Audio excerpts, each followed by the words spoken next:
Welcome to this week's journal thoughts prompts.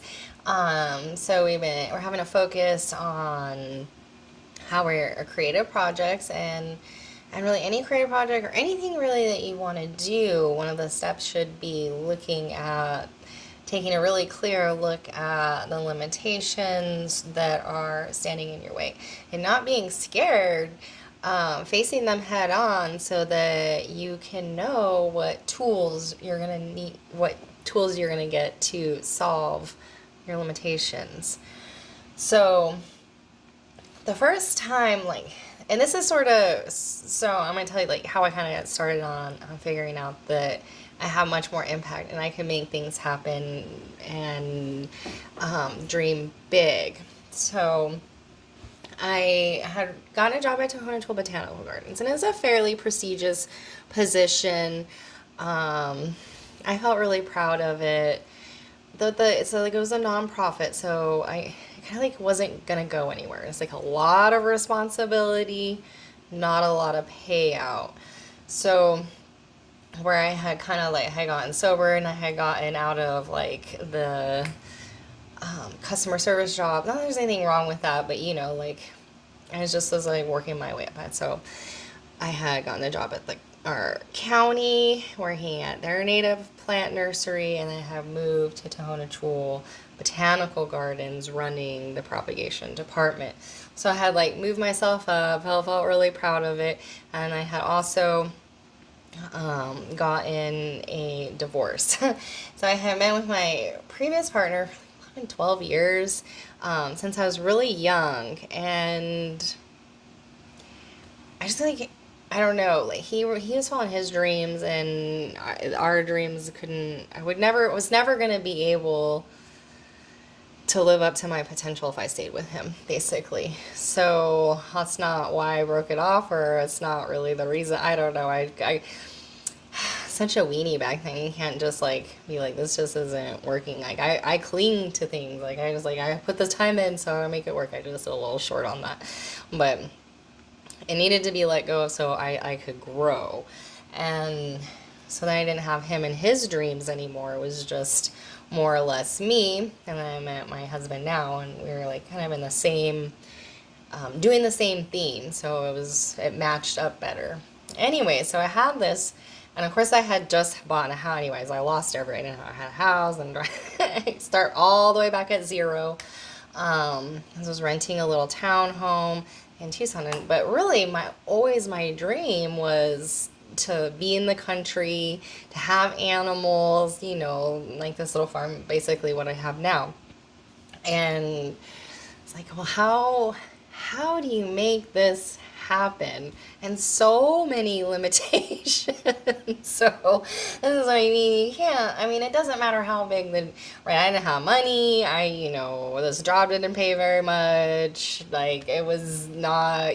How in the world was this gonna work? So you really just dream about it and dream big and okay, well, I can't, never going to be able to afford property if I'm paying rent or a mortgage now. I don't have that kind of income. And also wasn't quite sure on how to, I don't make more at that time. But, so I was okay. So my aunt is well, you move into an RV, downsize, and they live off my aunt and uncle's property and save money that way. So that was sort of the solution, and then you got things going in the direction of eventually making it down here. And it's been only 7 years, been here years, so it's crazy to, it happened. So that's just the thing, right? So just take a look at things clearly and then start to see what tools you're going to need. See what little things that you can do. You need books. How is this going to work? How are you going to work around? So I had the money limitation, the housing limitation, and eventually the job. So I was because then you come down here, you can't work at the botanical garden. So I was making the plan, how are you gonna pay for life down here? And So spent several years at my aunt and uncle's house. And then there was like a situation where I thought we were going to adopt my sister's kid, and it got real stressful. And like, we have to get out of this trailer, have to get more space. Is this like, there was this moment of like, are we giving up on our dreams? Like, are we to make this family thing happen? Or I just felt so stuck, didn't have the money really. And um, I was like, oh, well, I'm just going to reach out to a friend of mine.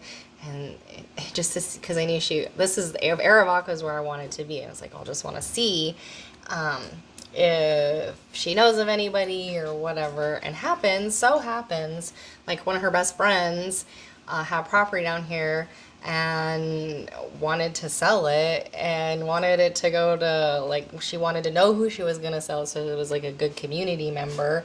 And they were only living like right down the road from my aunt and uncle's house. It was so, everything about getting here, like once it started rolling, like was so serendipitous. And it didn't take as long as it needed.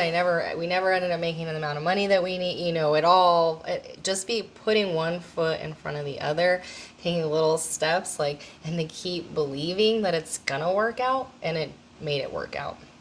And it got exactly so amazing, right? And so when you're this positive reinforcement, and then I continue to make magic happen since. And so thinking about all this though, like it felt so many times it felt impossible. So many times it felt like it was never gonna happen. And it was like right over through COVID too.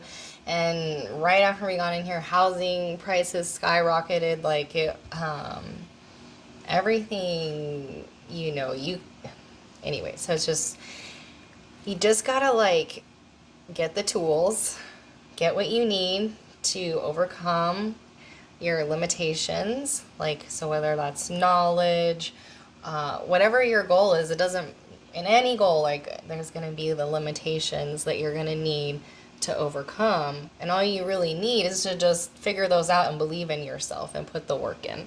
So, and have faith that it's going to work out, because that's the thing. So you don't know that you just have to keep moving forward. You have to like move through it as you're, and if you're scared or fear stands in the way, so that's where we would have like emotional blocks, like emotional limitations that we don't believe enough in ourselves to keep moving forward. We don't believe that we can educate ourselves or learn the skill.